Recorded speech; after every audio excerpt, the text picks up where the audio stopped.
followed by 6-minute sessions with each of the 4 panel members that I introduced a little earlier. So have at it. Thank you. How do I use this one? Okay. All right. Does this work? Yeah, I think it does work. Okay, great. So good morning, everybody. It's nice to see you out here so early on a Saturday sunny morning in Seattle. I am Cary Moon. I am running for mayor of Seattle because I believe in Seattle's potential. We have an economy that's generating tremendous wealth. We have a spirit of creativity and a spirit of innovation that are unique to this place. And we have shared progressive values that I think are unique to any city in the country. But we are becoming the city of haves and have-nots, of winners and people who feel like success is a party they weren't even invited to. I've been working on urban issues for 20 years. I'm an engineer and I'm an urban planner. And I'm so frustrated and angry and ashamed at the state of the city that we are leaving to the next generation. So it inspired me to get in here and run for mayor of Seattle. My platform is about solutions. I'm very wonky, I'm an engineer. I wanted to put out the vision I stand for and the solutions to get us there. So it's all available on my website for you to read. My focus areas are affordable housing. We are pushing out too many of our neighbors with the rapid escalation in housing prices, and it's not right. We have to do something to stop the speculation that is contributing to the escalation in prices. I have solutions around homelessness. We have to be more efficient with the money we already are allocating to this problem. We have to get ahead of it because our economy and our housing affordability crisis are pushing people into homelessness faster than we can help them out. So we have got to go upstream to solve that problem and make sure we're building enough transitional housing for folks coming out of foster care, for folks coming back from the armed forces, for folks who are coming out of the mental care system. And we've got to make sure we're preventing evictions for the most vulnerable families, especially moms with children. I have solutions to transit. We need transit to get ahead of growth. We are growing so quickly, but the transit system is not keeping up, so we need more investment in transit to get there. And police accountability, we can talk more about that later, but we need to be doing more to make sure we are de-escalating and lowering the instances of use of force and increasing the racial equity training in our police department. So I'm a mom to 2 young kids, 2 teenagers, and 2 stepkids in their 20s, and I am committed to working to make this city a better city for the next generation. Because I believe with our progressive values, with our commitment to innovation, Seattle should be leading the way. We should be the North Star beacon of a city that is devoted to the well-being of everyone. I think working together we can achieve that and be a city that believes in shared prosperity, in a creative, welcoming environment for folks who want to live here, and an affordable, well-connected community. Thanks so much, and I look forward to your questions and talking further. Well, you don't say nothing about our veterans that fought for Later on from the audience right now, I'd like to introduce Irene Wall That's with the the City first Neighborhood priority. Council, and she will use this How about- right here. Yeah. Okay. Upstage. Cary. Hello, Cary. I'm Irene Wall, and I'm today representing the City Neighborhood Council. And Seattle was heralded for its innovation in citizen-led planning in the 1990s. Since then, neighborhood planning has drifted away from a comprehensive and grassroots effort to a staff-driven effort with a limited focus on upzoning to accommodate growth. Do you believe that current residents in Seattle's diverse neighborhoods should have more say over land use and zoning issues in their neighborhoods? Definitely yes. I moved here in 1997, and my first job was to work with Pioneer Square to do their neighborhood plan. I completely believe in people-powered planning and neighborhoods taking authority for guiding the future of their neighborhood as they see fit. And I think it's tragic that we've drifted away from that over the last 2 decades. Jim Deers was a great guide. The whole process was well conceived and well organized, and I would totally be in favor of bringing that back and empowering neighborhoods to help guide their growth. Right now, we are looking at comprehensive plan amendments that have been proposed, and there are several that are going to be a surprise to many of us that are being cooked up right now in City Hall. And they affect neighborhood plans. Do you believe that any comprehensive plan amendment that touches a neighborhood plan's golden policies should be vetted by that group, and how would you accomplish that? How would you make sure that happened? Yes, I think neighborhoods need to have input and involvement and participation in shaping their futures. And the process we have now, where we shut down the neighborhood councils because they were not functioning according to, they weren't meeting some of the principles, I think was a big mistake. I think we should have addressed those issues and figured out ways to solve the problems rather than shutting down the whole process.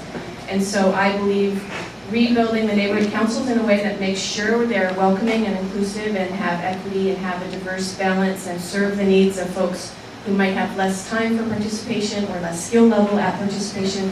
We need to make that process work for everybody, so I would be in favor of recreating the neighborhood councils or reinstituting them with new policies and new procedures and new formats to be more inclusive, and then do the work there to review comprehensive planning at the neighborhood level. So you would suspend any amendments to the comp plan until that had occurred? I don't know enough details to know if they need to be suspended. I need to understand sort of the difference between what neighborhoods want and what's in the comp plan and make that decision based on understanding that gap better. Here's a specific example of that. If a neighborhood plan goals and policies, which as you know, it's the goals and policies right now that are understood to be inviolate elements of the comp plan. If those goals and policies say something like this: we do not want single-family zones upzoned. We have plenty of capacity in our other multifamily zones. Should that policy be upheld? Or if there's a competition between that policy, well, we know there's a competition between a policy like that and the city's overall comprehensive plan policy, which policy has priority? Well, you don't waste any time getting right to the meat of the matter, do you? So I totally understand the data that says there is enough capacity in neighborhoods to accommodate the growth as needed.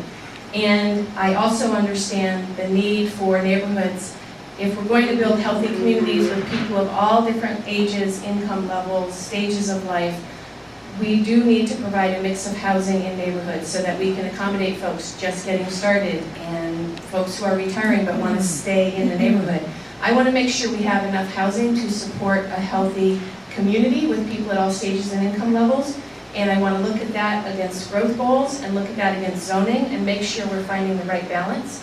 And in some neighborhoods, it is possible that there doesn't need to be any upzone to accommodate those changes, but we might just need to tweak the permitting process to accommodate more different types of housing, like backyard cottages possibly, or row houses, or low-rise multifamily instead of high-rise multifamily. So there might be subtle tweaks we could make that both meet the neighborhood goals to keep their character and keep their kind of the uniqueness of their neighborhood and their culture, while also accommodating folks who want to move there at different income levels and ages. So it sounds like I'm waffling, but I just want to say it's more subtle. I mean, I do understand that some neighborhoods might not need to have any upzones to accommodate growth, and I want to look at that, but I also want to balance other issues. Okay, well, the opportunity for that, of course, will be in the final environmental impact statement for the MHA, because right now that is not really attended to in the draft. But one other quick question. You mentioned neighborhood conservation. Tom Rasmussen had an idea before he resigned from the council about neighborhood conservation districts, and that would certainly involve neighbors getting together and making decisions. It would not necessarily obviate growth. That was a misconception. Do you believe in the idea of a neighborhood conservation district, like, say, the Pike Pine one? Yeah, I think the idea is promising. I spent the evening last night at the Finney Ridge Farmers Market and been in that neighborhood a lot and really understand sort of the uniqueness of that neighborhood, how it works, and I think neighbors in a community understand that better than anybody. And putting forward ideas and talking about how do we preserve the culture and the character of this place that we all love so much is definitely worth pursuing. Thank you. Thank you, Irene. Stephanie, could I ask you to come up in front? Audience, we are actually videotaping this session, so if it's possible for us to have the panelists come up here and address their questions from the front, we could get you all on tape. So here's Stephanie Masterman with Vanishing Seattle. Thank you. Thank you. Thank you, Cary. Over the past few years, many of Seattle's communities have experienced unprecedented gentrification and displacement, not only of the residents, but long-standing businesses and institutions that support our social fabric and cultures. The development that we're seeing is for the most part producing housing and goods that are out of reach, and in many cases contributing to the displacement of low-income, working and middle-class families and seniors, immigrants and people of color, artists and creatives, and service workers. Basically anybody who's not pulling down a six-figure salary. So many residents feel that what's being created is not actually meant for us. My question is, as mayor, what steps would you take that are holistic, community-driven, and value cultural preservation to ensure that all of our communities, especially prioritizing those hardest hit by the gentrification and displacement, can survive and thrive in place? That is a great question and the very heart of why I'm running to be mayor. As I talked to Toby and other people in this room a lot about, I believe that a big part of our affordability crisis is driven by the fact that we're growing, so we become the hottest real estate market out there, and this invites money from all over the world who is here not just to buy housing or live in our community, but to speculate and profit off of the rise in prices that they're helping create. It's basically inflating a bubble in our housing market for their own gain and doing tremendous harm to our community, especially communities of color, lower income communities, artists, creatives, exactly the list you name. And the city has been asleep at the wheel. I don't know the right way to describe it. They've completely ignored this phenomenon, and we need to do something to get ahead of it. So I propose looking at a tax on speculation to prevent or really curtail the purchase of homes by corporations and non-residents, and looking at an empty property tax, looking at all the different tools we could use to disincentivize folks who are coming here just to buy and flip property at a higher rate. Because that is one of the biggest problems that's contributing to this pressure and the escalation of property values and then the rise in property taxes that's pushing people out. So that's number one, is go to the root cause of the problem and put the right solution in place at the root cause. And then number two, for all the communities that have been historically redlined or historically depressed or oppressed, they are now under tremendous pressure because all of a sudden people with money say, hey, look, housing's cheaper over there, we'd like to live there, which is not okay. I think we need to put in specific protections around communities of color and low-income communities that have tremendous cultural connections and dependence on one another. We can't just disperse them and blow them apart. It's not okay. It's not okay for the wealthiest folks to just have all the power and be able to live wherever they want. So specifically what to do is look at equitable development standards so that we can make sure that new development that comes into a neighborhood has community benefit agreements so that the housing is available first and affordable to folks from the community, that commercial spaces and artist spaces are affordable to and available to folks from the community, that we look at the model of Liberty Bank and we look at the model of the Capitol Hill housing that's coming over their transit station, where the community defines the parameters of what they're looking for and makes it happen through the development process. And as mayor, I would help facilitate those agreements and help enforce them. Give more detail, please. Detail. Thank you. In What I detail. also want to know is, how are you going to ensure that the communities have a seat at the table in the development process? A lot of us don't even understand how that works or what happens when we decide that we're going to push against these developments. Like, what can we even do? We want to make sure that we have a seat at a table and that seat at the table is diverse, and we want people from all communities and especially people of color. Right on. One of the first things I announced on my website and my platform is that I am committed to sharing power across race, class, and gender in my administration. So my leadership team and every decision-making body, every board and commission in the city, I will work to make sure they are at least half people of color and women and LGBTQ folks, because those people have been marginalized and excluded from the process for too long. So I will correct the problem there. And then I think bringing back neighborhood planning, bringing back the more equitable model of community councils will give people a seat at the table, but it also requires training. Not everybody has a master's degree in urban planning or the time to spend hours and hours reading up on, current practices and best practices in city planning. So it needs to come with civics training and planning training and neighborhood development and growth training and a lot more communication from the city about what's coming in the neighborhood. 45 seconds. My last question has to do with your plan on homelessness prevention and providing opportunities for people in homelessness. And I want to know how you plan to include those previously incarcerated because they're the ones who have a really, really difficult time finding housing. So you nailed it. We have kind of abandoned funding social services, funding transitional housing, funding mental health services. So we've created this condition where people who are already struggling have one crisis, one missed paycheck, one lost job, one medical crisis, and they are on the streets. So we need to go upstream and solve that problem by funding those services that we used to have 30, 40, 50 years ago. But then we need to have specific transitional housing for folks who are coming back from some kind of trauma or hardship, whether it was in the military or domestic violence or whatever, but helping them get back on their feet and get stable before we just push them out to spend for themselves. Thank you. Thank you, Stephanie. Next is John Lisbon with Seattle Fair Growth.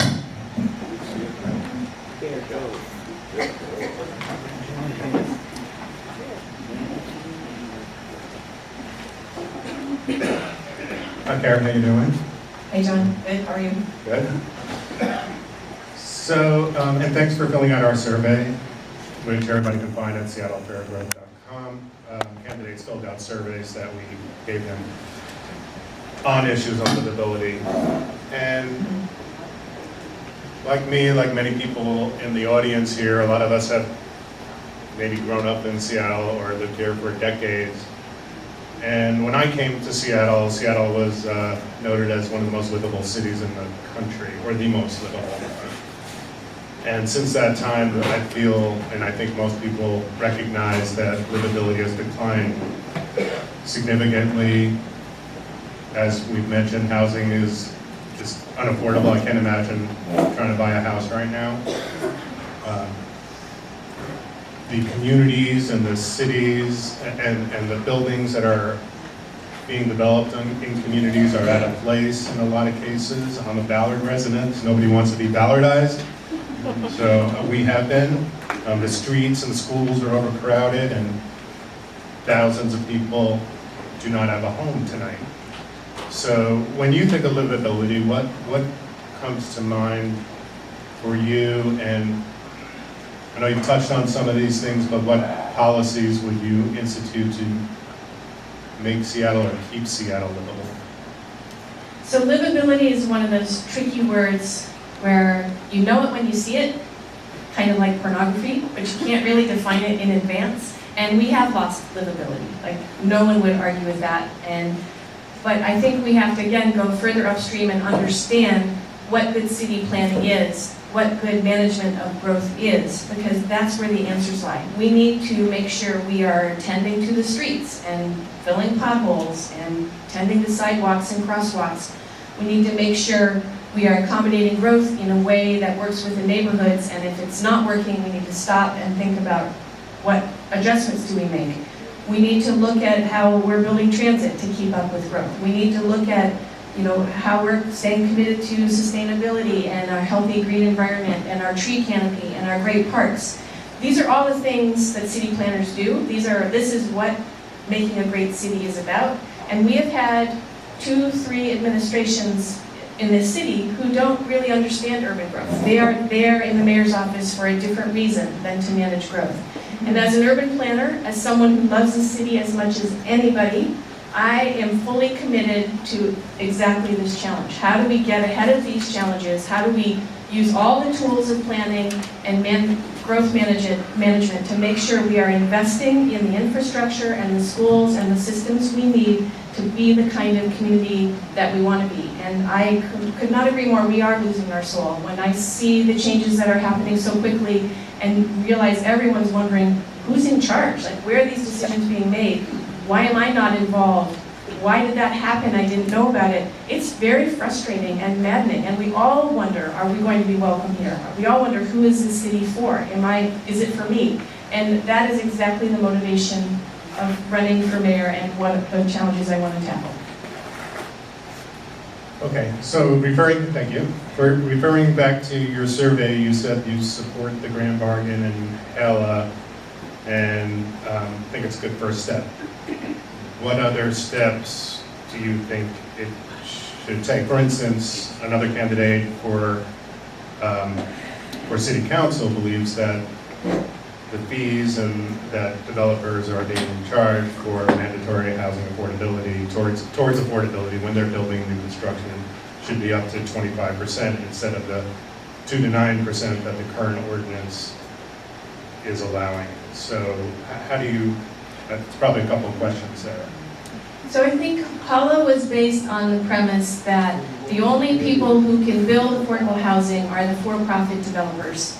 And that's, first of all, the wrong place to start. We should be building a lot more public and nonprofit affordable housing, because tying our growth of affordable housing to growth of nonprofit or for-profit luxury housing doesn't make any sense, and it's just such a limited tool. It's never going to get us to where we need to be. So maybe it's a good thing, it was a good thing, I think, to help developers be part of the solution, but they're not the only solution. We need to get a lot more money into the Housing Trust Fund and into the nonprofit housing providers, whether it's through philanthropy or other means, but we've got to be increasing the production of nonprofit affordable housing fourfold from what we're doing right now. We need to stop the speculation that's contributing to price escalation, or we'll never catch up to this problem, as I talked about a little bit before. And we need to look at impact fees, and I would like to adjust the ratio of how much money people or developers pay into a fund to make it more attractive for them to build the affordable housing on site, because I don't think the amount they're paying into the fund is going far enough, so we need to increase that, because that would also incentivize them to build more on site, which is a good thing. And then I think we need to look carefully at what is wrong with our zoning, our land use code, that is building these 4-packs and the big blocky 5-story apartment buildings that you call the Ballardization of the neighborhood. We have got to make other models of housing more attractive to developers to build. There are row houses, there are backyard cottages, there are duplexes. There's a lot of ways to increase density and accommodate growth in neighborhoods that are a lot more pleasant and aesthetically pleasing and fit in with the character of neighborhoods. And our zoning code has created this problem, and it can solve it. One quick question. Time's up. One quick question that's kind of yes or no. Are you looking for those types of housing and different types of housing that you mentioned in single-family zones or in urban villages? Maybe both. It kind of depends on the neighborhood. I don't want to make a blanket statement because each neighborhood is different. Thank you very much. Thank you, John. Just a reminder to the audience, these questions that the panelists are asking are being asked of all of the candidates in these two forums. This forum on June 10th with the other 3 candidates that we interviewed then, and 3 today. So again, Bill Bradford should be here to represent the Seattle Neighborhood Coalition. He's not. So Toby Taylor has very graciously said he will take over. Here he goes. Thank you very much. Bye, Cary. So, this question has a preface. Open your mouth. Here's the question with a preface. Successful urban planning helps target where jobs and housing development occurs while ensuring necessary transportation infrastructure and public amenities to support them. In the past, we used an urban village strategy. Seattle has seen explosive growth fueled by tax and other incentives provided by the city. Rather than managing growth, we are encouraging unfettered demand on housing and infrastructure and have arguably failed at implementing successful housing and transportation policies because we're clearly delivering too little too late to support the growth. Planning Director Sam Asefa has called Mayor Murray the planner-in-chief. And that planning has largely been based on a backroom deal, the bargain, to upzone large areas of the city and support and to support transit infrastructure which delivers the transit to limited areas many decades out. What would you do differently as the planner-in-chief to address the growing pain Seattle is experiencing? That's a great question. That's exactly the question. So I would like to point to South Lake Union as a kind of poster child of what bad planning is. So everyone knows, like Toby just said, if you're going to plan for growth, you have to have a jobs housing balance, and you have to plan for transportation, and you have to plan for where the people who move there going to go to school, how are the people going to get to work. We didn't do any of that. We permitted a whole lot of commercial development, very dense commercial development, without any parallel development in housing. So we're forcing all those workers coming to that neighborhood to drive. And we could have gone ahead of that at the time, but we didn't. And then we didn't plan any transit to that neighborhood. So we're creating this congestion. We've made the Mercer mess worse because we created a new job center without any care for how people are going to get there. And so that's an example, and I'll put that on both Mike McGinn and Murray because they let that happen. They could have got ahead of it. They didn't do anything to prevent that from happening. So, growth is happening. People are moving here, and I call that natural growth. I say, welcome everybody. Yes, we have good jobs. Yes, we're going to be a place for climate refuge.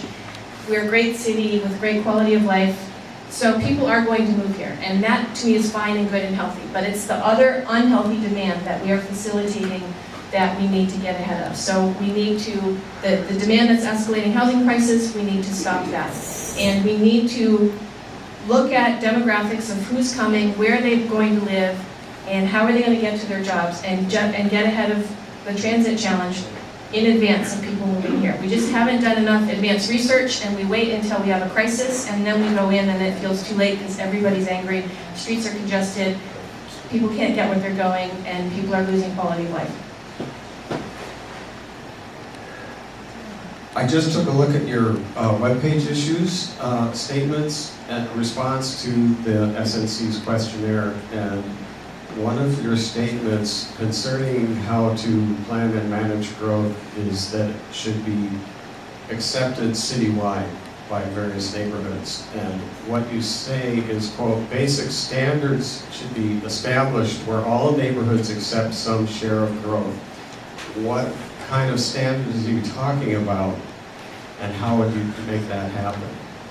So in the planning process in the 90s, there was research done on how many people they expected would move to the city and how much growth every neighborhood should be expected to absorb. And I think a model like that, where we're looking in advance at the growth projections, the job projections, and understand where there's development capacity, where the job centers, what neighborhoods are close to job centers, what neighborhoods are close to transit and to parks, to identify the places that are most able to accommodate growth, and then work directly with the neighborhoods at solutions to get to that level of growth in their neighborhood. Do you plan to submit anything in response to the draft environmental impact statement for the upzone? Before the primary, now that the deadline's been put off till the week after?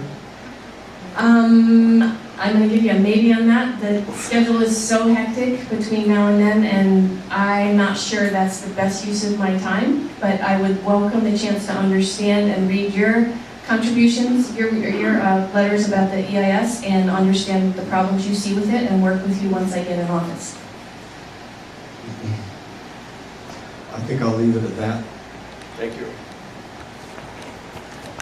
Thank you, Toby. Okay, now we have approximately 22 minutes or so of audience question time. I'd like to ask people who would like to ask a question to line up here so that I don't have to walk around with a microphone. First come, first served. And because it looks like we have a lot of people, we're going to have to limit this, guys, if we're going to get more questions. So, Timer, could you help me out on this? I think we're going to have to say that each questioner is going to have 1 minute no more than 1 minute to ask their question, and then Cary will give you no more than 2 minutes to answer. Okay. And we'll try to move the mic along very quickly, okay? So introduce yourself, state your question as quickly as possible, and on we go.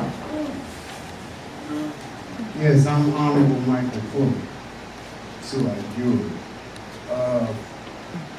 Martin Lord Richard Suat Jewelry. My problem is housing is outrageous. I'm looking at 42.52020, meaning activities incompatible with public duties. I'm looking at the extraordinary abuse of the Federal Immigration Nationality Act, Section Time's up. USC 13, 1 minute. 24, A, in parentheses, 1, in parentheses, Could you ask A, your in question, sir, parentheses, please? IV, in parentheses, INA 274, A in parentheses, 1 in parentheses, A in parentheses. Time's up. I'm Sure. sorry. Section 8, We need to move USC on. 1325, Ask your question. improper entry, A. Sir, I don't want to have to take the mic away. Question. Ask your question. Black Lives Matter. This is not the changes or the dream that Black Lives Matter can believe in. Now your goal, first topic is our veterans. Sleeping on the street that fought to make this country safe, free, and secure. I've been doing this over 2.5 decades, and they know me very well in Washington, D.C. What I stand for, this is not what I stand Sir, for. your question, So what are you please. going to do? Thank you. I am going to fight to create more affordable housing that's welcoming to everybody. I'm going to fight for much more investment in transitional housing for folks coming back from the armed services or coming out of incarceration or coming out of foster care, and give them a healthy, good start before they're asked to be independent. Because I believe in a society that cares for the well-being of everyone. I think we all do. I think as progressives in Seattle, this is a priority for us. And I think the policies we have now are not doing justice to that shared progressive value. And as mayor, that will be my commitment. Thank you. My name's Steve Zemke. I'm on the Seattle Urban Forestry Commission, also the chair of TreePack and Friends of Seattle's Urban Forest. I have a sort of quick two-part question. The first is impact fees under the Growth Management Act could be expanded to include schools, parks, roads. We're not doing that in the city. Would you support doing that instead of just affordable housing, which is important? The second part is trees are being lost in the city, mainly due to developments, the biggest impact. Would you support a replacement fee for urban canopy Don't talk to loss me like that. during You don't address me development, like that. I haven't which would even help had a to chance to say maintain our anything. canopy? You're gonna tell me what to say? That's rude and impolite. Are you racist too? Oh, yeah, I am, sure. Then you need to sit down. Well, go Or ahead, maybe call go me jump in the racist. lake. Play the race Go card. jump in the I lake. said nothing Go about jump race. in the lake. So regarding impact fees, yes, I would definitely look at the use of impact fees, especially for parks, schools, sidewalks, bike lanes. I think there's some limited things we can use them for in Seattle that would make excellent sense. And yes, we should be looking at them. 80 cities in the state use them, why don't we? Urban trees, urban tree canopy, urban forests. My training is in landscape architecture too. I am crazy for parks, crazy for trees, and believe that trees are an important part of our climate strategy. So yes, we need to be doing more to protect our urban tree canopy. We need to increase our goals for how much of our, how to protect our tree canopy. We need stronger measures in place to replace trees that need to be lost due to development and also prevent trees being lost due to development. We need to do a much better job taking care of our trees because they are essential to our health and well-being, and they're cool, and they're awesome, and they create shade, and they're beautiful. So yes, trees, good. Great, thank you. Yep. Good day. What just happened here is a prime example of racism and discrimination. So what are you going to do about that? No, ma'am, that is not true. Because she doesn't know me. Apparently, she might have seen me somewhere. But I'm saying she's going to sit up there and put a bug in my ear about what I'm going to say? Huh? No, What- I asked you. Ask your question. I asked you. That's the question. I said racism. Are you going to do something about this racism and discrimination? I'm from Seattle, Washington, born and raised here, and my uncle was the first black man named Bob Summerize to own a record store on Jackson Street. Okay? I said, what is she he gonna do about racism and discrimination? And all of y'all in Black Lives Matter neighborhood at the time of war in Afghanistan and Iraq. So I want to acknowledge your anger and your pain. Oh, anger, huh? Anger. Rage. Yeah, 'cause Yeah, black rage, that's what you call it? I'm sorry. Yeah, it's don't mess rage with we me should- on that front. I don't want to mess with you. I want to honor and Sure respect don't. you because this is a problem in Seattle. We A major have not addressed deep racial inequality in our city. We pretend because we're all good liberals, it doesn't exist. Because we don't have overt personal malice towards black people, we give ourselves a pass. That's not okay anymore because our systems are deeply unjust. And we need to have a citywide conversation where we all own up to a racist system that we were born into, that maybe we didn't create it, but it exists and white people are benefiting from it at the expense of others. And we need to have that conversation openly and in public with one another and talk about how to support black leaders and people of color leaders in ending these injustices. And in my administration, I commit to having people of color, LGBTQ people, and women in all boards, commissions, leadership positions because we need to be sharing power, we need everyone to have a seat at the table, and we need to be a lot more frank about how the systems of racial injustice work in our city and what we can all do together to be part of solving them.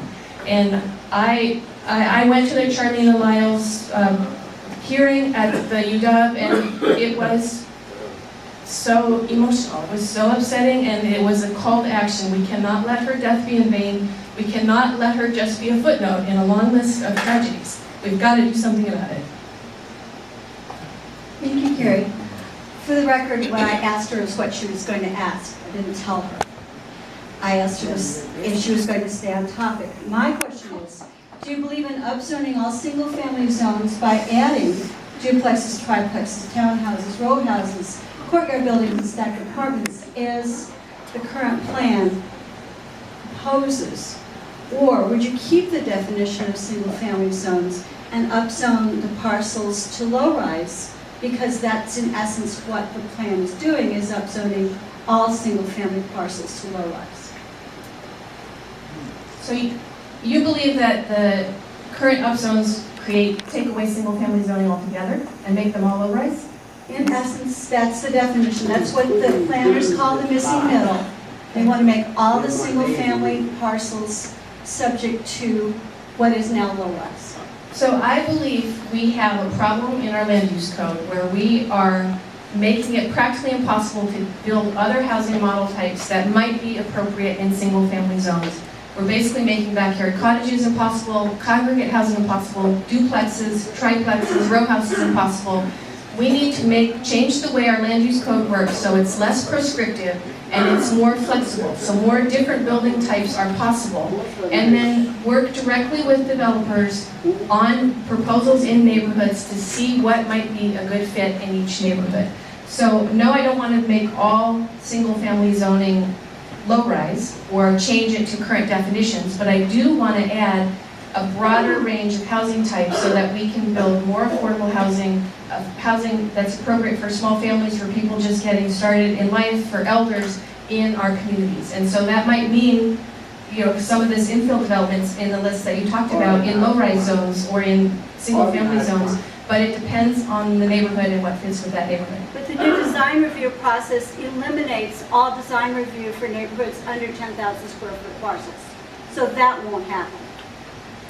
10,000 square foot development, not parcels. Correct, thank you. Well, okay, so we need... So the role of the neighborhoods is removed from the new design review process. I think this is complicated, sorry, it's hard to answer in a 1-minute answer, but we need to look at what models fit in what neighborhoods. We need to re-look at the neighborhood planning process and the design review process to figure out the right way to meet this problem, because it's not on or off, it's not black or white. We have got to figure out a way to accommodate growth, and we've got to figure out a way to go with communities and have the dialogue in advance of the zoning changes and also as the buildings become proposed. So you would oppose, and will you oppose the new design review change for that? I'm not sure because there's a lot of problems with the design review process. Just the one. Okay. I would seriously look at it and look to you for guidance, Sarah Jane. Hi, my name is Ron Melnikoff, and I think things could be done still besides changing regulations and having long meetings about the ifs and buts on regulatory processes. I'll give two examples of things that I think can be looked at. One is, there are many small houses in this city that could have mother-in-law units, or in them, that the basement isn't high enough. They could be jacked up. It's very inexpensive. The utilities are there, and where people would accept that, that would not change the neighborhood, allow people who live in small houses to get a value from where they are and not just sell to a developer. That's not, these ideas are not being discussed in this city. Second one is Terminal 5, which is the huge area the Port of Seattle has between Harbor Island and West Seattle. Is hardly being used. It could be a mixed-use development site. It's totally empty. And a person who worked there told me the port won't put new cranes there because they don't have enough business. The port says one day they're going to have the big ships come there and they're going to dredge the waterway. Why can't that be looked at as a site for new housing? Thank you. So on your first proposal, yeah, that's a great idea. Why aren't we talking about that? That is a great way to accommodate growth in a way that keeps ownership local, because local ownership of housing is essential if we want to keep wealth circulating in communities and local businesses. And that's a great idea. We should be looking at exactly that. With Terminal 5, I suggest you grill the port commissioners who are running for office on that. There are a lot of good port commissioners who want to come in and reform the system. The port is only operating at 60% capacity. They have a lot of land. They're protecting it for the future.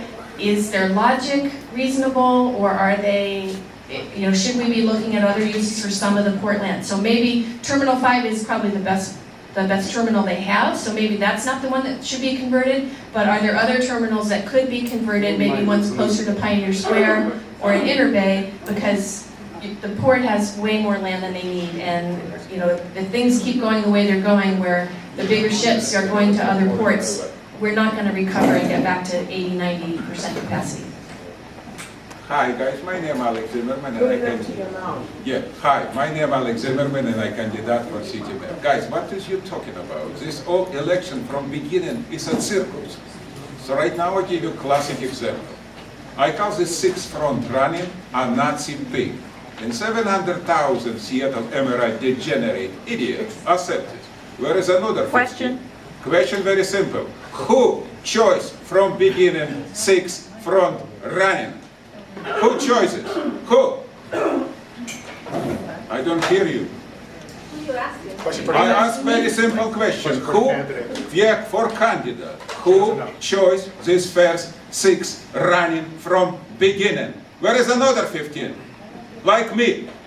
Who chose this? Six front running. Who? Alex, we have a small... No, she supposed to be answer my question. She supposed to be answer my... Not you. You're not candidate. She supposed to be answer my question. I'm going to answer for the SNC. I don't know.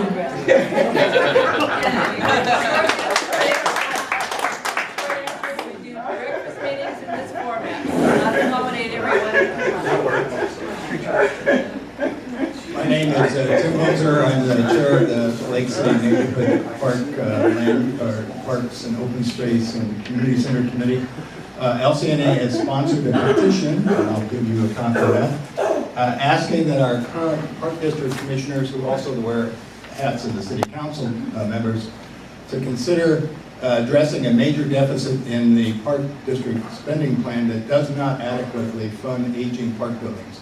Good example of this, there was a comprehensive study done for community centers. 2 community centers were identified for replacement, costing a significant amount of money. Basically, the consultant said, we cannot recommend any action because there's insufficient funds. So we have proposed a solution, which is to maintain the current assessment level of 27.5 cents. If that is done for the next 3 years, it will generate $26 million, which could be used to establish an ongoing aging building replacement cycle. So my question to you as the new mayor, would you work with the current mayor and the current city council to make things happen now rather than 3.5 years later? So the 27.5 cent funding, that's in the current Metropolitan Parks District plan, and you're asking about, would I extend it? Yes, for the next 3 years. Okay, So it sounds like a great plan. It sounds like a really sensible proposal, and I would definitely support looking into it and probably endorse it and make it happen. I just need to understand the details a little bit better because, again, you know, as we grow more dense, as we become more of a city that, you know, where people live in apartments, we absolutely have to fund parks and community centers. They are essential. I have always lived in multifamily with my kids, and we have used the Seattle Park system as much as anybody. We go to Seattle Center, we go to the Sculpture Park, we go to Freeway Park, we go to Pratt Park. Living downtown, we don't have great parks where we are, but we get on the bus and we go to parks. And having community centers and public facilities are essential as we grow. My name is Cindy Barker. I'm with the Neighborhood Planning and Land Use Committee of the CNC. So you said you wanted to look at how those new people want to live and, you know, create housing for them. But I'm pretty sure those people don't think in the continuum. And we know the millennials are not thinking about themselves as senior citizens. So that is one of the problems with many administrations. They react to the immediate thing in front of them. So the millennials want apartments. We've increased our apartment stock to a 51% renter city. But what about those who want to transition later to having families and having access to open space for them to play, and then the seniors and our vulnerable populations, because you splinter off as you go down line. So how will your administration not make the mistakes of previous ones, which is reacting to the short view, and how will your administration look to the long term? Great question. Yes, I think data analysis is essential. Watching sort of who's moving here, how long they stay, the folks who are coming here for our tech jobs, are they staying here or are they just here for a couple years and then they go back to San Francisco? We need to understand the kind of the long-term trajectory of those folks and get ahead of the growth and understand where people are headed. But that said, I wonder, you know, if young people are not changing because they don't have the financial wherewithal to buy a house in this market, is apartment living becoming more and more attractive for folks? Like I said, I raised my family in multifamily because I like being in a multifamily building. I like being around other folks. And I think millennials might be making that choice. More families might be being raised in apartments, but still that means we have to provide then bigger apartments. We have to provide more 2- and 3-bedroom apartments if families are going to stay in multifamily. But absolutely, yes, we need to get ahead of the data and look at where the growth is going to be in 10 years, in 20 years, in 30 years, what the needs will be, and make sure we are building the housing to match where people are headed, not where they are right now. So that's a really great point. Thanks.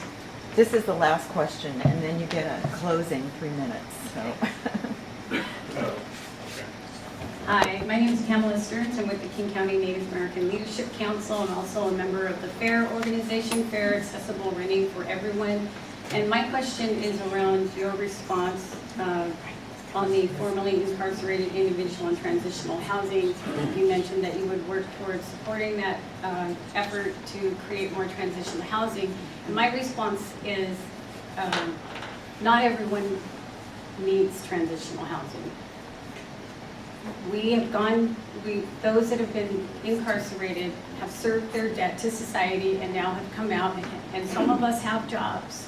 I have a great paying job, but I can't rent to anybody. So I guess what I wanted to say is housing is a human right. Everybody deserves housing. Yes. And denying housing to individuals with criminal records is a form of discrimination, and I just want to know what your position on that.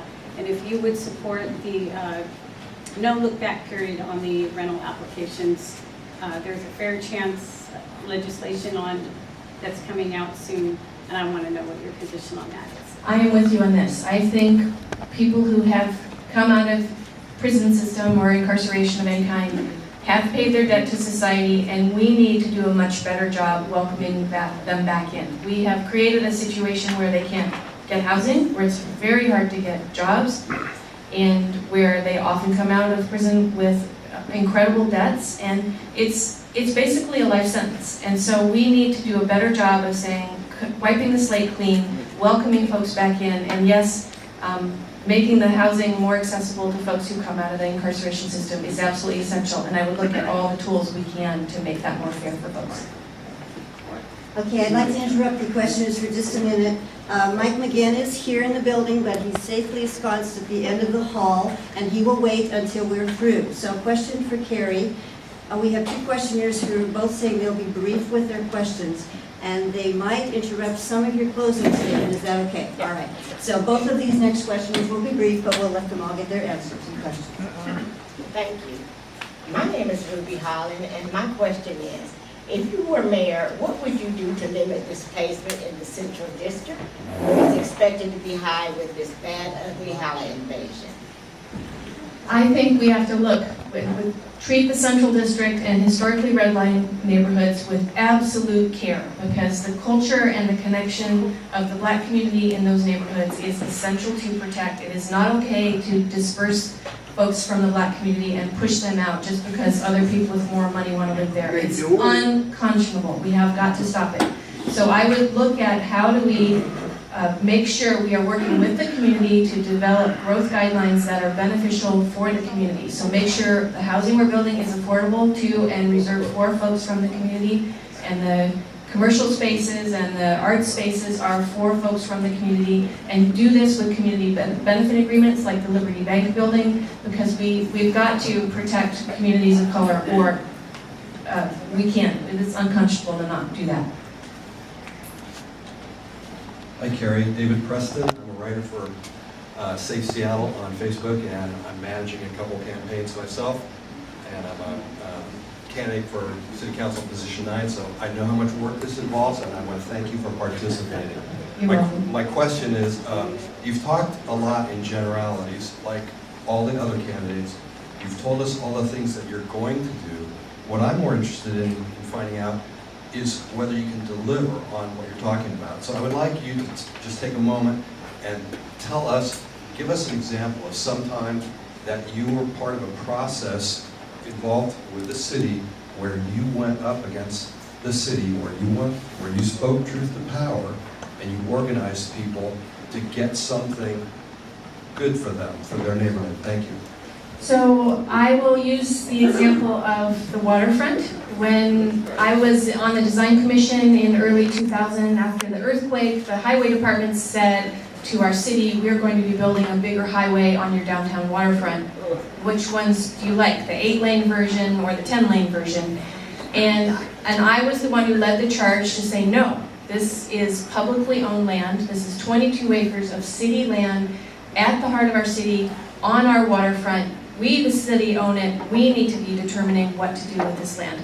So I built a coalition of about 8 organizations and thousands of individuals to fight for reclaiming that land as civic space, and to invest, instead of in a bigger highway that bypasses our downtown, invest in a streets and transit proposal, which basically makes all the streets improvements that we needed, and doubled and tripled transit service, because I said this is the future. We all know that we're growing. We need a lot more transit to get around, and we need to make it more convenient and reliable and easy for folks to get where they're going without a car if we're going to be growing at this pace. And we almost won. As you know, there was a big fight and it lasted years. We almost won the streets and transit proposal to invest in transit instead of a new highway, but we did win the waterfront. So we are building 22 acres of civic space. We're connecting downtown Seattle to the water, 100% public, 0 land sold off for private development. It's 100% public, devoted to civic use, welcoming to all, free, and focused on building community and building a healthy society right there at the water's edge in the heart of our city. So this is an example of where I went up against city government and state government and built a big coalition towards a positive vision. And we got really close with the transportation, and we won with the public space. So I'll wrap that into my closing statement. I think Seattle is desperate for, is hungry for a different kind of leadership. We've had politicians who like to fight, who like to set up these polarized battles and have it be a death match to see who could win. I don't think that's what our city needs. Our city needs leadership towards a constructive, shared vision. We need to be a city committed to being affordable, welcoming, inclusive, diverse, committed to shared prosperity. We need an action plan. We need concrete solutions to get there, and we need to invite everybody to be part of that process. As an urban planner And as a civic leader, that's what I do. I want to bring people together towards a common shared vision and talk about how we can all work together to achieve that vision. I am not a politician, I'm a planner and devoted to this city and making this city the best it can be. I'm not using this as a stepping stone for some other political career. I'm devoted to this place and to our quality of life and to building a city that we can all be proud of and hand off to our kids and the next generation. So thank you so much for all your civic involvement, all your expertise, all the time you spend working on communities, because that's an essential part of who we are in Seattle. Is we are a high involvement, high participation, let's roll up our sleeves and do this together kind of a place. And so I am just super respectful and deeply grateful for all the work you do in community organizations. And I commit to being part of working with you and part of a constructive vision where we're all pulling together in the same direction. And I would really love your endorsement. Thank you so much.